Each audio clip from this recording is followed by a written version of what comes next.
Hi, I'm Drew. Welcome to the Beggars Woodshop video podcast for this September of 2021. Welcome, ladies and gentlemen. You are most welcome. Thank you for joining me here, and thank you for inviting me into your homes or laps or hands or just about however you happen to be viewing this program. Oh boy. Welcome, and it has been real crazy. Let's start with the obvious. The intro, obviously, is here. Mostly because, ladies and gentlemen, I've had some weird accounts with the computer.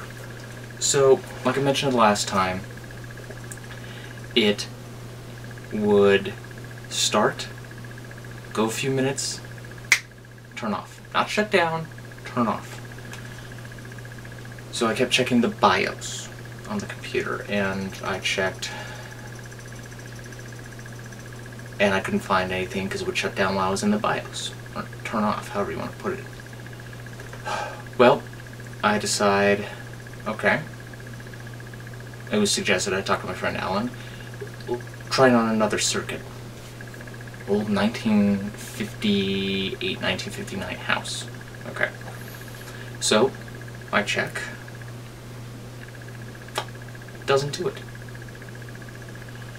Well, I discovered something when I was doing this, and I found that after it shut down, if I waited a couple minutes, it would turn on, but not boot. Okay. Turn on, but not boot. It would just run. Well, I had noticed I had a little extra time the last time I tried to start and run it and see what happens when I was on the other circuit. So I thought when I finally got back into my room the next day, try it again. Why not? Try it again. And I went into the BIOS and I checked the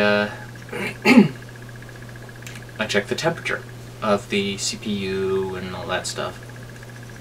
And I was in there for quite a while. Finally, I restarted after exiting the BIOS, because it always does, and I went into Windows. Well, it did shut down on me. Just go in, boom, it's off. Total time from turning on to turning off, 10 minutes. Longer than I've had anything. So I thought, let's do something stupid here. I let it go with that not turning on, or not booting after it turned on. And I let it do that for about 1 hour. Turned it off. And the way I turned it off was the power switch in the back. Generally, what was happening, if I turned that switch on again, it would start up again. And I didn't want it to. So I waited until I made sure everything was off, hit the switch. It did a quick turn on, turn off, as it always does when it first gets electricity, when you plug it into someplace new. And that's usually the fans acknowledging, yep, we got power. Excuse me. Well, I wait, and wait, and wait. Nothing comes on. Okay? Nothing comes on. Okay. So that's like 7:30 at night. So okay, let's see what happens. The next day, it still hasn't come on, and I think, let's wait the full 24 hours. But I got a little antsy, and I turned it on about 2:20. Goes into Windows. I'm looking around, I'm checking things, transferring a few things, deleting a few things.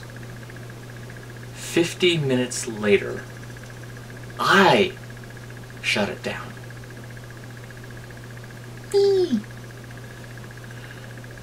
I'm in shock that this is even happening. So About 9:20 that night, I turn it on again and don't turn it off for over an hour.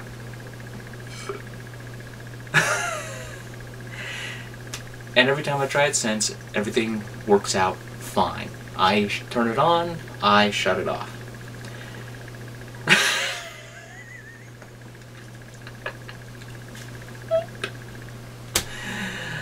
Oh boy. So, computer is running, I'm doing some editing, but it is hard because, yes, we do not have sound on the computer. Oh boy. I do have one theory. I don't know why it would make a difference, but then again, I switched from using HDMI cable to a DVI cable on the graphics card. I don't know. Oh well. We'll see what happens. But in the meantime, our green screen is here again. I'm trying a different lighting setup. I've got a pretty powerful light right here next to me. That's why my face might be a little bright. I think you gotta remember, I'm looking at this on a very small screen right now. Okay. But let's talk about some news. Yes, news. First off, jointer. There is a jointer now. My friend Austin, whose father-in-law gave me this shopsmith, I knew there was a jointer somewhere because I had the fence. And he did find the jointer and gave it to me, and take a look. This is its condition. And I gotta say, that's pretty rusty for that jointer. I'm going to have to do some serious work on this thing. I'm gonna have to decide what is my best course of action here with this thing. It has the blades installed, and they look pretty dirty. So I'm gonna have to give this thing a once over, decide, is it gonna be worth the investment of really cleaning the rust off this thing, getting a repaint, or can I do can I sell it and get parts for a new one, or trade with someone for a new... There's a lot to decide. We'll see what happens with that, but yeah, that is a good thing. So we have that, so that increases our tool arsenal now, but I'm still not where I'd like to be. Our GoFundMe still has no money. I am going to shoot a video here coming up and release a video that will be the update for that GoFundMe. I'm going to reduce the cost that I'm asking for from $14,000 to just $5,000. Okay, $5,000 will be a little more plausible. That will allow Power Pro to arrive, some material, and maybe one or two other things to help with lathe work. So we'll see. Yeah. Speaking of work, I actually took one of the bowls that I made, got it up on eBay. Although by the time this video comes out, you'll only have about 24 hours to try to get it. Then I'll have to recycle the bid if no one bids on it. I'll be honest with you, I don't know what's going to happen. If it is recycled, you'll have a chance. I'll let people know it's still for sale. I did put it as a bid, not a straight sale. The link to my eBay page is down below. So it is, in case you're wondering, it's about, I'd say about yay big, about yay tall. It is made of a wood called camphor. An odd name, but I guarantee you, you've smelled it before. Smelled it before? Yes. Camphor comes from, or camphor oil comes from a camphor tree. So if you ever had Vicks Vapor Rub, You've smelled the wood. It doesn't have the smell anymore, unfortunately. When I first turned it, that smell was everywhere, and I loved it. It's a great smell. Filled the whole garage during the day when it would get hot. I love it. So that is good. Yeah.